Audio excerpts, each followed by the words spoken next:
నమస్తే, నేను మీ వాసా లక్ష్మణ. మిత్రారా, నేను ఇప్పుడు మిట్పల్లి కాజీబోర్డు లోపలికి వెళ్తున్నాను. నేను ఇక్కడ మిట్పల్లి కాజీబోర్డు బోర్డే ఉంటుంది మిత్రారా. లోపల మొత్తం సర్వనాశనం చేసిండు. పద్మశాలి వారసత్వ సంపద, పద్మశాలి ఉనికి అయినటువంటి కాజీబోర్డు వ్యవస్థను సర్వనాశనం చేసి కొన్ని వేల కోట్లు సంపాదించుకుంటున్నారు దొంగలు. చేనేత బిడ్డ రోడ్డు మీద పడేసిండ్రు. చేనేతల ఆకలి చాలా కారణమైనలు. మరి ఇప్పుడు ఎన్నికలు వస్తున్నాయి. మరి ఏ ముఖం పెట్టుకొని మా పద్మశాలి నెల కోట్ల కోసం వస్తారా మీరు? లోపలికి వెళ్ళి మాట్లాడుకుందాం మిత్రారా. నేను ఇక్కడ ఏం చెప్తున్నా అంటే, ఈ కాజీబోర్డు వ్యవస్థ మిత్రారా, గత కాంగ్రెస్ ప్రభుత్వం, ఉమ్మడి ఆంధ్రప్రదేశ్లో కాంగ్రెస్ ప్రభుత్వం ఈ కాజీబోర్డు మీద కన్నేసింది. దాన్ని అమలు చేసింది టీఆర్ఎస్ పార్టీ. మరి నువ్వు నేనేమంటున్నా, పద్మశాలి సమాజమా, మనకి ఎట్లాగూ నిలబడి గెలిచే శక్తి ఎట్లాగూ మనకు లేదు.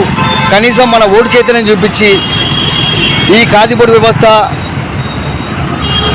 ఇది కొన్ని వేల కోట్ల ఆస్తి పరోక్షంగా ప్రత్యక్షంగా కొన్ని లక్షల మందికి ఉపాధి కల్పిస్తుంది. మరి ఈ వ్యవస్థ నిర్వీర్యం చేసిన వాళ్ళకు ఓటేద్దాము మనము. నేనేమంటున్నా, అరే ఈ కాజీబోర్డు వ్యవస్థ నిర్వీర్యం చేసినటువంటి ఓ దొంగలారా, ఓ బేహూపులారా, ఏ ముఖం పెట్టుకొని మా పద్మశాలిలో కోట్ల కోసం వస్తారా మీరు?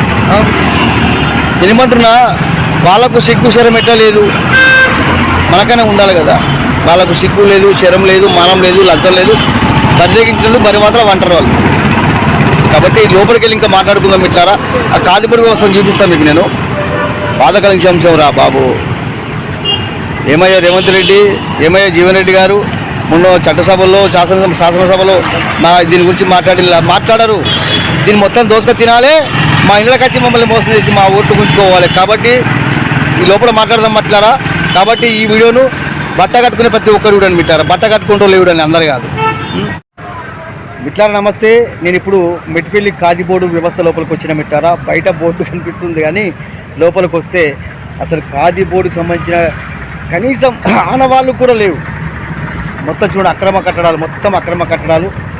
ఒకటి ఇంకో పెట్రోల్ బంక్ కనిపిస్తుంది. ఆ పెట్రోల్ బంక్ కూడా మనదేనట, అంటే పద్మశాలిది. ఆ స్థలం కూడా మనదేనట. దీనిపైన కొన్ని సంవత్సరాలు కొట్టాడుతూ ఉన్నాం. మా చేనేత బిడ్డలు రోడ్డు మీద పడేయకండి, మా చేనేతల చావులు ఆకలి కారణం కాకండి, మా పద్మశాలి గురించి సమాధి చేయకండి. ఎంత మొత్తుకున్నా సరే ఏం చెప్తారా చాలులు, మరి ఏం బీక్తారా అన్నట్టుగా ఉన్నది. ఒకటి చెప్తున్నా, పద్మశాలి సమాజం గతం వేరు, వర్తమానం వేరు. ఇప్పుడు మేము కనుక ఒక పిలుపునిస్తే యావత్ పద్మశాలి సమాజం ఏకమై వస్తే ఇది కుప్పగూల్చడం మాకు పెద్ద లెక్క కాదు, ఒక నిమిషం పని. కానీ మేము ఓపిక పడుతున్నాం, సహనం వహిస్తున్నాం. మా ఓపికకు సహనానికి ఇప్పుడు అద్దులు ఉంటాయి మిత్రారా. ఇప్పుడు ఎందుకు వచ్చినా అంటే, ఎట్లాగూ కొట్లాడుతున్నాం. మరి కొట్లాడితే సరే వీళ్ళు గీలేం చేస్తారనుకుంటారు. కాబట్టి కనీసం మన ఓటు చైతన్యం చూపిద్దాం అనే ఉద్దేశంతో వచ్చిన ఓట్లు వస్తున్నాయి. కాబట్టి ఈ కాజీబోర్డు వ్యవస్థ గురించి మాట్లాడుకోవడం మిత్రారా. గత కాంగ్రెస్ ప్రభుత్వం, ఉమ్మడి ఆంధ్రప్రదేశ్లో గత కాంగ్రెస్ ప్రభుత్వం, ఆ కాంగ్రెస్ ప్రభుత్వానికి కాజీబోర్డుల మీద కన్నుబడ్డది. అప్పుడే వాళ్ళు నిర్వీర్యం చేసిన కుట్ర చేస్తే ఆ కుట్రను అమలు చేసింది టీఆర్ఎస్ పార్టీ. ఇక్కడ ఆయన పేరు ఏం పేరు, ఈయన పేరు ఒట్టకస్తుంది దొంగ. మాజీ ఎమ్మెల్యే కల్వకుంట్ల విద్యాసాగర్ రావు గారు ప్రస్తుతం కాజీబోర్డు చైర్మన్ ఉన్నారు. మీరు బట్టలు వేసుకుంటున్నారు కదరా బాబు, మీరు వేసుకున్న బట్టలు మెయిన్ నేషనేయరా? ఆ మాత్రం కృతజ్ఞత లేదా మీకు? మీ పార్టీ జెండాలు కూడా మెయిన్ నేషనే, ఆ మాత్రం కృతజ్ఞత లేదా? మేము గర్జించినాడు మా బట్టలు మేము గుంజుకుంటే ఎటు పోతారా మీరు?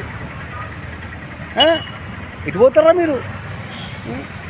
ఏమన్నా రేవంత్ రెడ్డి గారు మొన్న అసెంబ్లీ సమావేశాల్లో, చట్టసభలో, శాసనసభలో ఈ కాజీబోర్డుల గురించి మాట్లాడిల్లా అంటే దొంగలు కలిసి పద్మశాలి అసలు దోచుకోవాలి. ఏ ముఖం పెట్టుకొని ఈసారి ఎంపీ ఎలక్షన్లలో మా పద్మశాలిలో కోట్ల కోసం వస్తారా మీరు? నేను చూస్తా ఎట్లా వస్తారో. తెలంగాణ మొత్తం అడుగుతున్నా.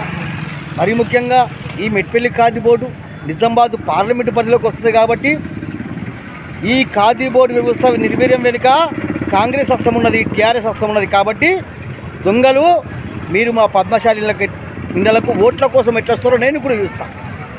ఈ కాజీబోర్డు వ్యవస్థల నిర్వీర్యం వెనుక పక్కా చెబుతున్నా, గత కాంగ్రెస్ ప్రభుత్వం కుట్ర చేసింది, దాన్ని అమలు చేసింది బీఆర్ఎస్ పార్టీ. కాబట్టి బీఆర్ఎస్ కాంగ్రెస్ నాయకులు మన పద్మశాలిలకు వస్తే తరిమి కొట్టండి. తెలంగాణ మొత్తం తిరుగుతా, మరి ముఖ్యంగా నిజామాబాద్ పార్లమెంటు పరిధిలో ప్రతి ఊరికి వస్తా నేను. జగిత్యాల నుంచి నిజామాబాద్ దాకా వస్తా బిడ్డ నా కొడుకులారు ఎట్లా వస్తారో చూస్తాను నేను. సిగ్గు శరం మానం లజ్జలు ఎదురా మీకు? ఇంత ఆగం చేస్తారా మా బతుకుల్ని? ఇట్లారా ఒకటి చెప్తున్నా, ఎట్లాగో మనకు పోటీ చేసి గెలిచే శక్తి లేదు, బలహీనులము. కనీసం మన ఓటు చేతనే చూపించి ఈ ఖాదీ బోర్డు వ్యవస్థ నిర్వీర్యానికి కారణమైన బీఆర్ఎస్ పార్టీని, దాన్ని కుట్రేసిన కాంగ్రెస్ పార్టీని చిత్తుగా ఓడిద్దాం. మరీ ముఖ్యంగా నిజామాబాద్ పార్లమెంటు పరిధిలో ఓడిస్తే కనీసం భయం పుడుతుంది, ఈ ఖాదీ బోర్డు వ్యవస్థను దక్కించుకోవచ్చు. కాబట్టి ఈ వీడియోను పద్మశాలి పుట్టుక ప్రతి ఒక్కరు షేర్ చేయండి. బట్టలు వేసుకుంటారు అందరూ కూడా ఆలోచించండి. బిడ్డారా, బట్టలు వేసే సమాజం మీద ఈ దొంగలు ఎట్లా కుట్ర చేస్తున్నారు? ఎన్ని రోజులు వేసుకోవడం చూస్తున్నాం మనం ఇట్లా? ఎన్ని రోజులు చూస్తున్నాం ఇట్లా? జనాలు చూస్తే పెద్దగా ఉంది, ఓటు బ్యాంక్ పెద్దగా ఉన్నది. ఓటు బ్యాంకే కదా కీలకం. ఇలా రాజ్యాన్ని శాసించాలంటే ఓటు బ్యాంకే కీలకం. అంత పెద్ద ఓటు బ్యాంక్ మనం రాజకీయం దగ్గర పిచ్చారు వేస్తున్నందుకు కారణం ఏంటంటే మనం మాత్రమే. అక్కడ ఉన్న ముఖ్యమంత్రి సరే మన కళ్ళ కూర్చోవాలి. దానికి ఎంత దూరమే వెళ్దాం. దయచేసి నా పద్మశాలి సోదరులారా, నిజాన్ని విందాం. ఇప్పుడు మనకు కావాల్సింది చనిపోయిన తర్వాత నివాళులు కాదు, ఆకలి సాగు లేని పద్మశాలి సమాజం దానికి మనం కలిసికట్టుగా వెళ్దాం.